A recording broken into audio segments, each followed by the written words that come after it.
اب ایک مسئلہ یہ سمجھ لیں کہ جو لوگ بتوں کی پوجا کرتے ہیں، اب بت جو ہیں وہ پتھروں کے بھی بنائے جاتے ہیں، اور تانبے کے اور پیتل کے اور لوہے کے، مٹی کے، ہر قسم کے بت ہوتے ہیں۔ اگر بتوں کو آگ میں اللہ ڈالیں گے تو کیا ہوگا، کیا فائدہ ہوگا؟ وہ تو جمادات ہیں، ان کو کون سی آگ لگ جائے گی یا ان کو کون سی تکلیف پہنچے گی؟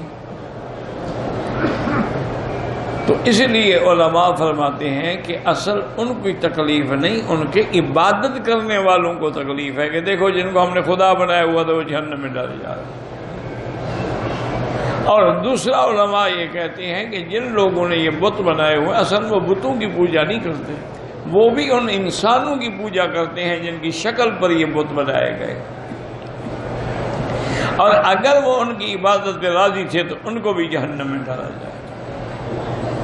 اب جب یہ آیت نازل ہوئی تو کافروں کو موقع ملا، دشمنوں کو موقع ملا، انہوں نے آ کے حضور سے عرض کیا یا رسول اللہ، یعنی عبادت کرنے والے بھی اور جن کی عبادت کرتے ہیں وہ بھی سب جہنم میں جائیں گے؟ اب میں ہاں، انہوں نے فرمایا لوگ تو پھر عیسیٰ علیہ السلام کی بھی عبادت کرتے ہیں، عزیر علیہ السلام کی عبادت کرتے ہیں، اولیاء اللہ اور صالحین کی عبادت، وہ بھی جہنم میں جائیں گے؟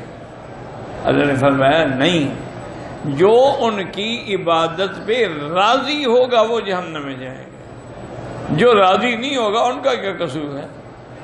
اسی لیے جب اللہ تعالیٰ قیامت والے دن فرمائیں گے حضرت عیسیٰ ابن مریم سے اَأَنْتَ قُلْتَ لِلنَّاسِ اتَّخِذُونِي وَأُمِّيَ إِلَٰهَيْنِ مِن دُونِ اللَّهِ، کیا لوگوں کو تم نے کہا تھا کہ مجھے بھی اور میری ماں کو بھی معبود سمجھو؟ حضرت عیسیٰ علیہ السلام کہیں گے کہ یا اللہ میں نے ہرگز ایسا ان کو نہیں کہا ہے۔ قال سبحانک، پاک ہے تیری ذات شریکوں سے، ما یکون لی ان اقول ما لیس لی بحق، میں ایسی بات کیسے کر سکتا ہوں جس بات کرنے کا مجھے حق ہی نہیں ہے۔ اگر میں نے کہا ہے میرا اللہ تو آپ تو جانتے ہیں، آپ تو علام الغیوب ہیں۔ ما قلت لهم الا ما امرتنی به ان اعبدوا اللہ ربی وربکم، میں نے تم کو یہی کہا کہ اس رب کی عبادت کرو جو میرا بھی رب ہے تمہارا بھی رب ہے۔ تو اس لیے ہمیشہ یاد رکھیں کہ اگر انہوں نے انبیاء کی عبادت کی ہے تو انبیاء نے تو نفی کی ہے، اگر انہوں نے اولیاء کی عبادت کی ہے تو اولیاء نے تو نفی کی ہے۔ اللہ والوں نے تو ہمیشہ تردید کی ہے کہ بھی ہم تو اللہ کے بندے ہیں، اللہ کے محتاج ہیں، ہمارے ہاتھ میں کیا ہے، ہم تو کچھ نہیں رکھتے اپنے ہاتھ میں۔